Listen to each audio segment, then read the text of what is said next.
My name is Ekow Yankah. I have the pleasure of being the Thomas M Cooley Professor of Law at the University of Michigan, and I have an appointment in the philosophy department as well, where I work largely on criminal theory, political theory, and their intersection. How our criminal law and criminal justice system is justified, and often think about the way it interacts with our racial history as well. Well, thank you for joining us. And today we're going to be talking about a piece that you have in development called Deputization and the Privileged White Violence. And I would love for you to begin by telling us what you hoped to achieve in this paper and how it kind of developed in your thinking. Sure. So, look, the most stunning and visceral way in which it developed, like so many Americans, was seeing these incredible moments of what you might call spectacular violence visited on Black people. For most of us, these names are kind of a drumbeat. You think of Trayvon Martin being killed by George Zimmerman. You think of Ahmaud Arbery being just hunted down while he was jogging and shot in Georgia. You might add Jordan Neely, who was recently killed on the New York subway, choked by Daniel Penny, the former Marine.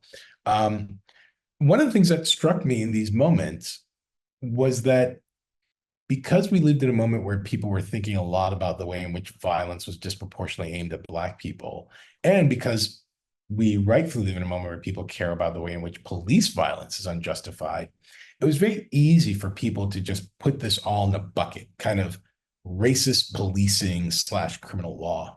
And I thought it was really important to distinguish these things that, George Floyd's death was shocking, and we all now think of it as a sort of moment in history. But Ahmaud Arbery wasn't killed by police officers, or at least they weren't acting police officers at the time. One or two of them had served in the police, but weren't at the time. Trayvon Martin was killed by a self-appointed neighborhood watchman. So I thought it was very important for people to think about how there are certain killings that are clearly racist. But what's important is that they're not by law enforcement. They're by people who think of themselves, deputize themselves as law enforcement, take it on themselves to enforce the law on Black people.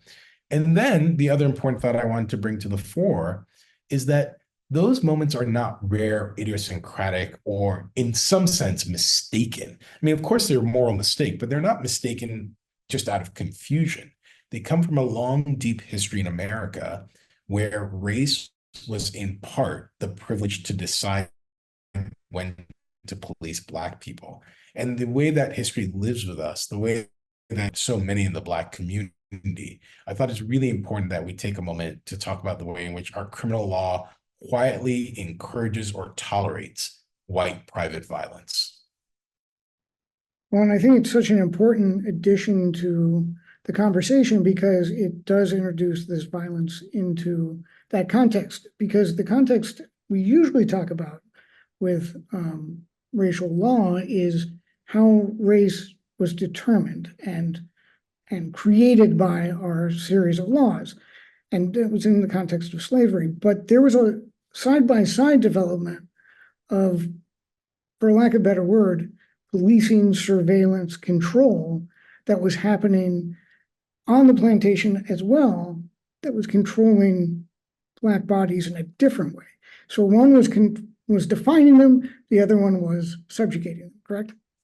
That's exactly right. Look, I mean, part of the reason it matters that people define what Blackness was precisely because so many privileges and powers came from not being Black, right? The privileges and powers to police Black people.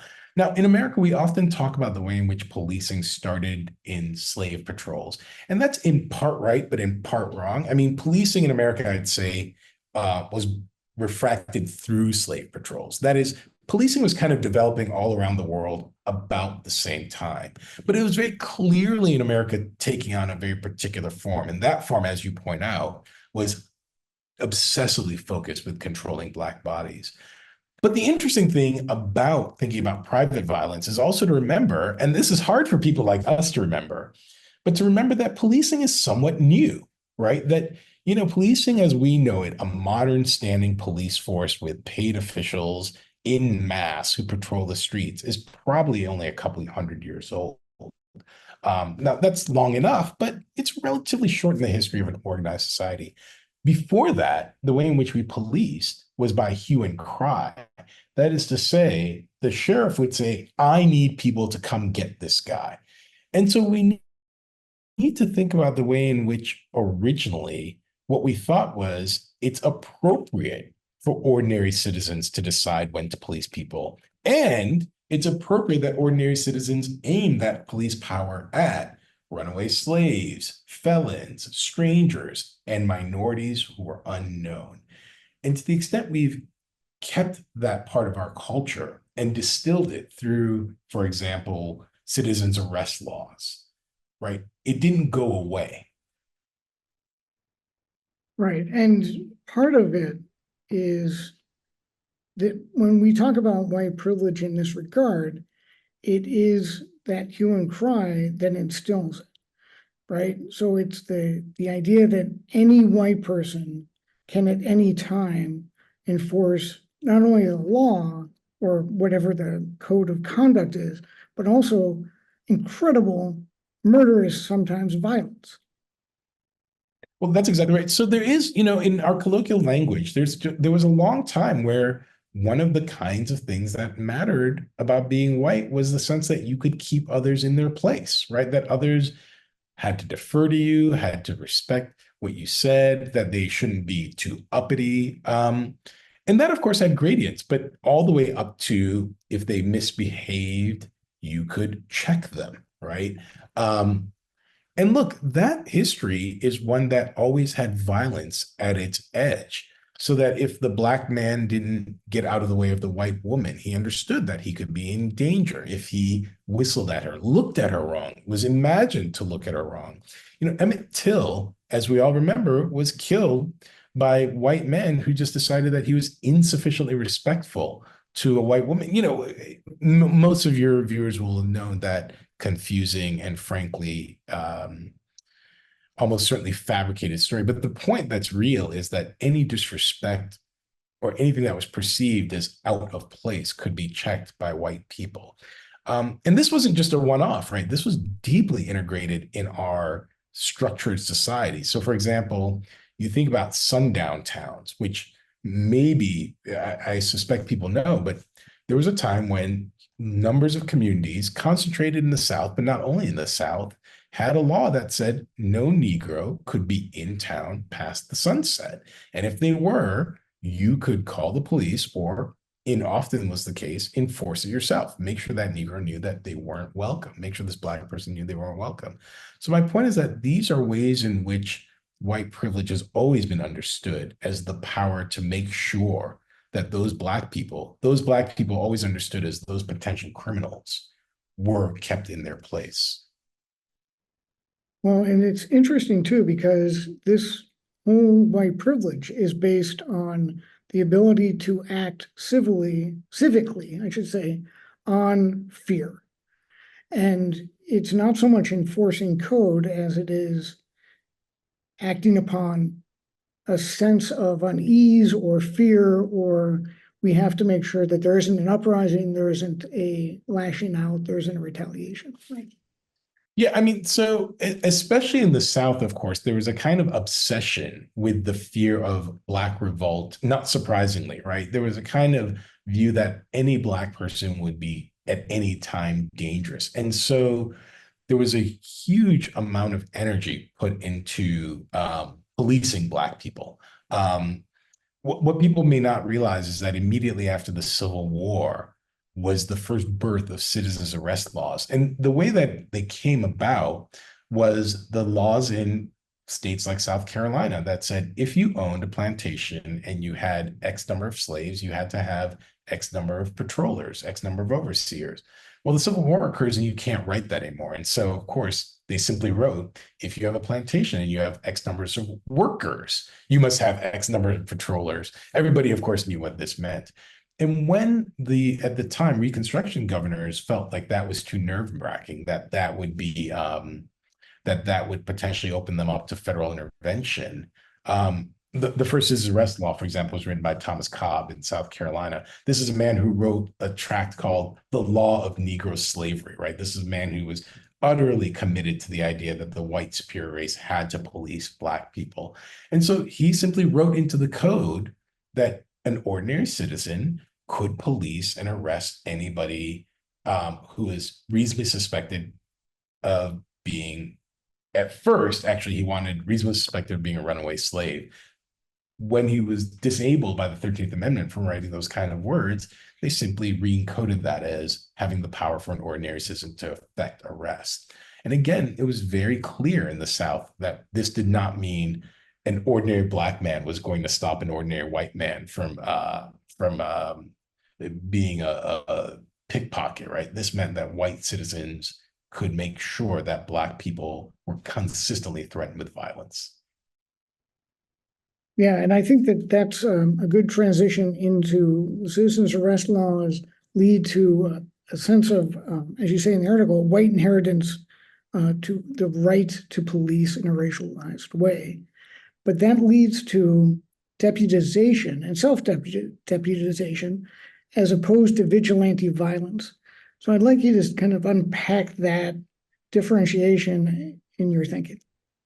Absolutely. So one of the most important things, one of the things that struck me the most about some of these incredibly heartbreaking deaths, these murders, was the people who killed these Black men did not view themselves as vigilantes. What do I mean by that? They did not view themselves as breaking the law. One of the things that's really striking about the people who, the three men who killed chased, and then one man shot and killed Ahmaud Arbery. One of the things that's striking about George Zimmerman, one of the things that's striking about a woman named Hannah Payne, who ends up shooting an old Black man who's having a diabetic fit.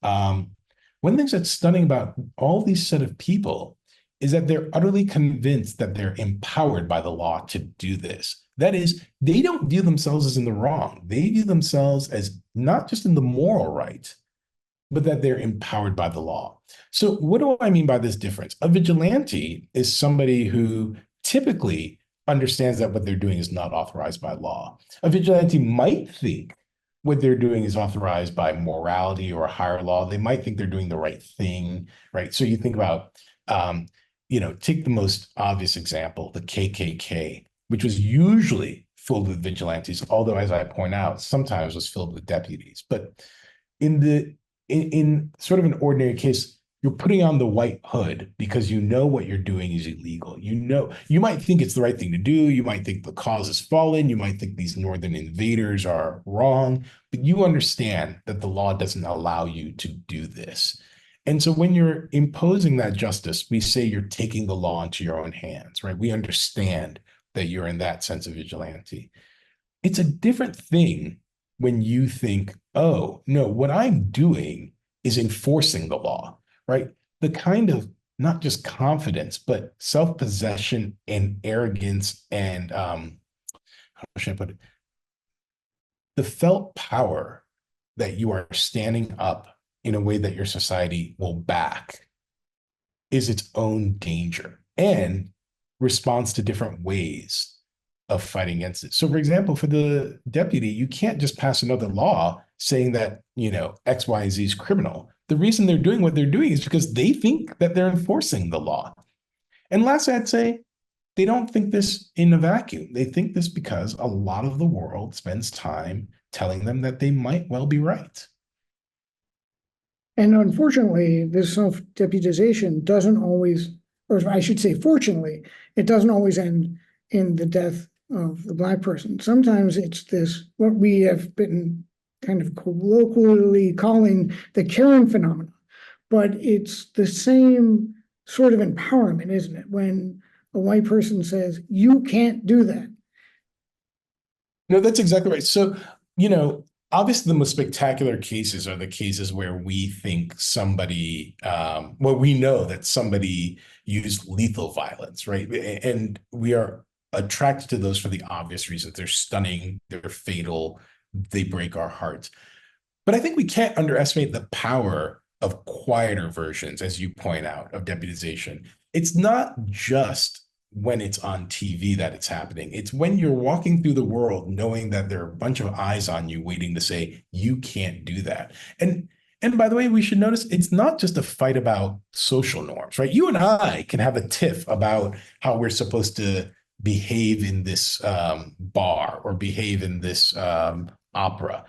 But if we're meeting as social equals, then, it can be unfortunate, it can be confrontational, but we're meeting as social equals. It's a very different thing if I know that behind your words, you can't do that, is your vague sense that you are not just liable to grow violent as though you and I are going to get in a fight, but that you're authorized to grow violent, that you know deep inside, or you feel deep inside, that if push comes to shove, pun intended, you will do something about this, right? And so when you get, these examples which seem incredibly ridiculous, we shouldn't just blow them off, right? When you get some random white woman in the middle of New York City approaching an 8-year-old Black girl and saying, you can't sell water here, and if you do, I will stop you. That changes the way that some young Black girl thinks she can move through the world, right? Or has the potential to. When we know that it's built into every neighborhood watch, when we know that, for example, the app next door is filled with endemic racism, it's important to notice it doesn't have to be on the evening news to affect the way that you understand, too many white people at any time think that they are allowed to turn themselves in police. One of the things I had a hardest time writing in this, I thought about my own life, and I thought, this is why Black fathers are so tense, because they are aware that as their sons get older, there are too many eyes out there that are waiting for any innocuous or ambivalent thing they do to be permission to police them, right? It's why Black fathers don't like their kids around other people's cars, other people's property, because you're afraid that somebody will make themselves into police. And kind of part and parcel of that citizen policing is the just inherent believability of the white voice. So if a white person calls and says there's a Black person selling, and they wouldn't say a Black child, like in the case of that water selling 8-year-old, it would be, and then they add very often, and I'm being threatened, as though there is an acknowledgement that within the law, there is that inherency to violence. Like, No, violence and come and save me from this situation. no, that's right. And look, in the case of the pure deputization piece, it's the interaction of the assumption of Black criminality means that you are allowed to use self-defense in cases that where self-defense to the rest of the world seems obviously inappropriate. Stand your ground laws suffer from this feature, right? To the extent that you can turn yourself into a deputy, interject in a situation where you were not needed, and then suddenly when people are predictably angry or push back, or as I said, you and I are having a social confrontation, but now instead of it being equals, you think I'm attacking you and you're permitted to stand your ground. And so you can unleash lethal violence on me. It's all these things. And then, some cases are, as I call them, deputization adjacent. Even if it's the case that you're not going to use violence, you're going to call in violence, you're going to call in the police.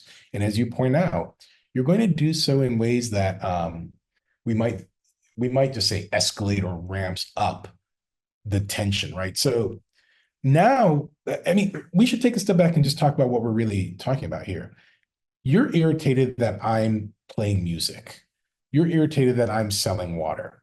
Fair enough. These are all the ordinary social conflicts that happen in the world. I don't like the way you're singing, in the park. But it is a different thing if I think I can bend the world to my will. And what I've done now is ratchet up this silly debate about where you can barbecue in San Francisco to a moment of deploying violence to make the world look the way I think it should look, because you are somebody who's supposed to listen to the way I do this.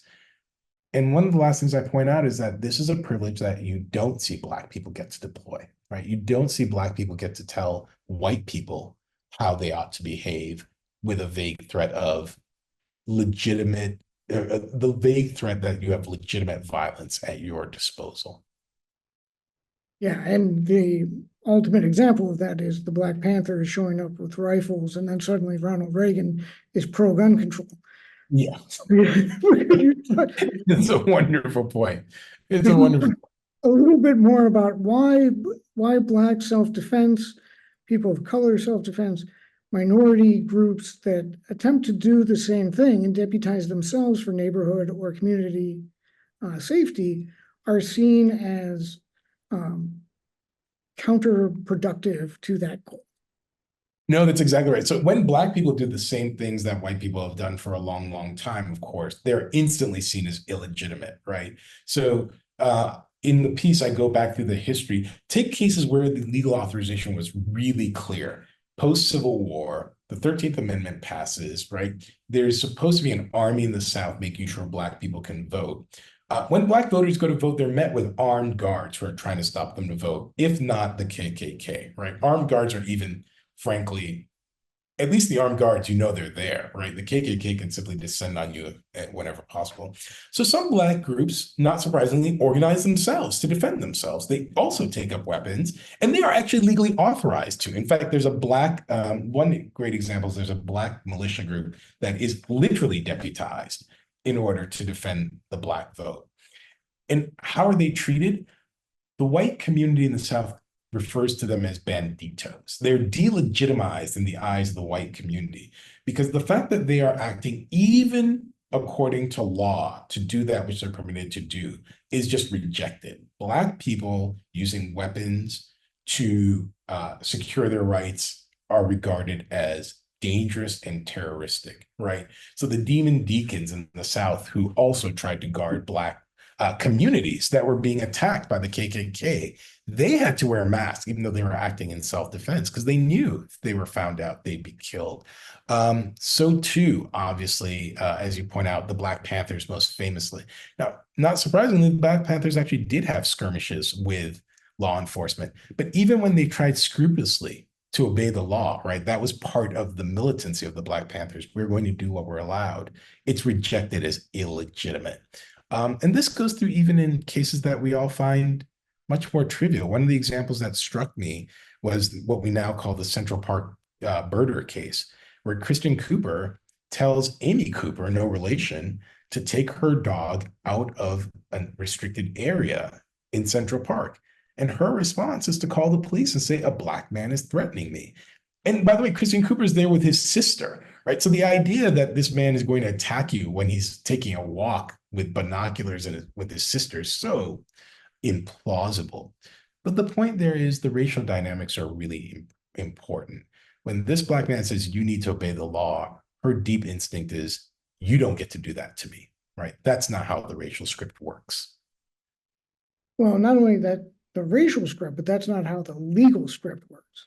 And because the law is inherently written on these racial scripts, which I think is so important in the article that you bring this up and start to show how it developed in side by side, but also within the white privilege and also the Black kind of subjugation, I guess would be the best word for it, because the law is not applied equally, and there's a fundamental distrust and suspicion of even the Black person acting under color of law.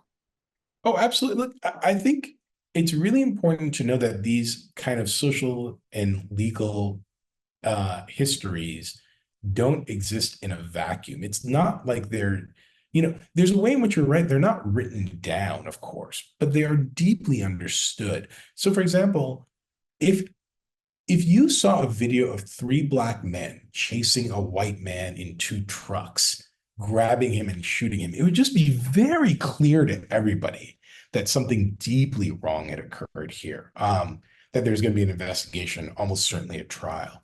Ahmaud Arbery's murder went to 2 different prosecutors, and they looked at this video and said, that's a citizen's arrest, right? It's fine. They chased him. The Black man was running. He was jogging. They're allowed to do that. It was only relentless attention by newspaper articles that led a third prosecutor to look at this and say, this is crazy. My point here, of course, is picking up on your point.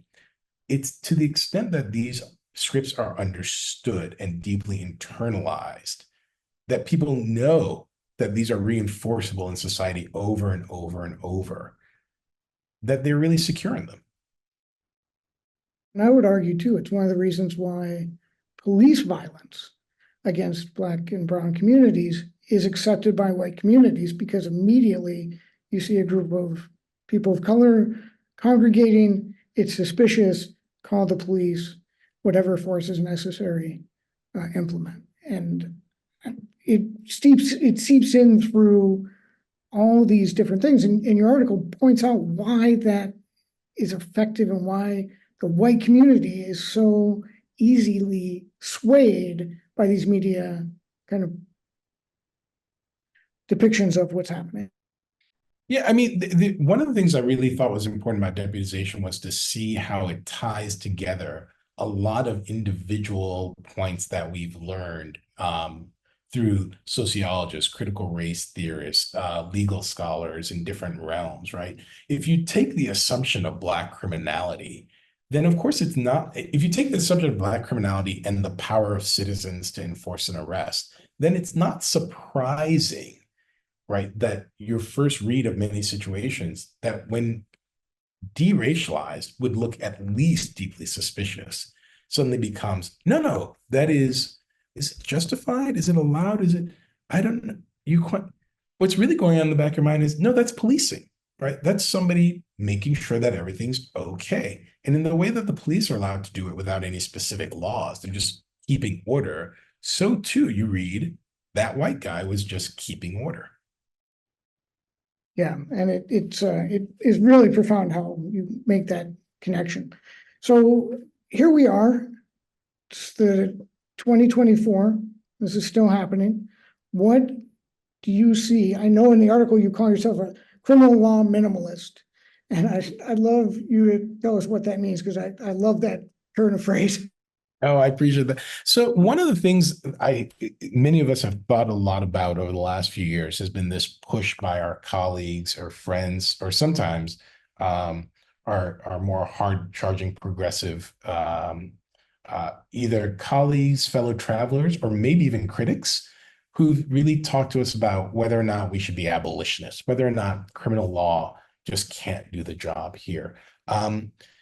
And one of the things I worry about, one of the things deputization reminds me, frankly, is that it's not clear that the only problem or even the way to solve the problem would be to remove the police from the scene, right? That is to say, if one of the things you notice in the world is even in the absence of police, people feel empowered to use violence in the name of the law as against people of color, then removing police is not going to solve the problem. It's just going to open up a vacuum for other people to fill, right? People who you can't train, people who you can't have any democratic accountability for. So one of the things I think about is abolitionism the answer? I think for many reasons not, but in particular because I think deputization will be a real problem. What I do think is true then is criminal law should be in our lives as minimally invasive as possible. And that's what I mean by criminal law minimalism. We need to think about having the criminal law not try to do so much. But ultimately, one of the things I wrote about in this deputization piece was that this is one of those pieces, let me put it this way. The normal habit in my field is to find a really difficult problem, say how intractable it is, how long it's existed historically, but then in the last 10 pages to say, I'm the one who's come up with the solution, and if everybody does this, it'll magically disappear. And I'm afraid I failed that test. I really think I wanted to get clear on this problem, but because the problem is that people think the law allows them to do this, it's not the kind of problem we can solve by passing one more law. So one of the things I think deputization really points out is how obligated we are to change the social structure so that people just can't assume that Blackness means criminality. And it's a more deep challenge than any one piece of criminal law.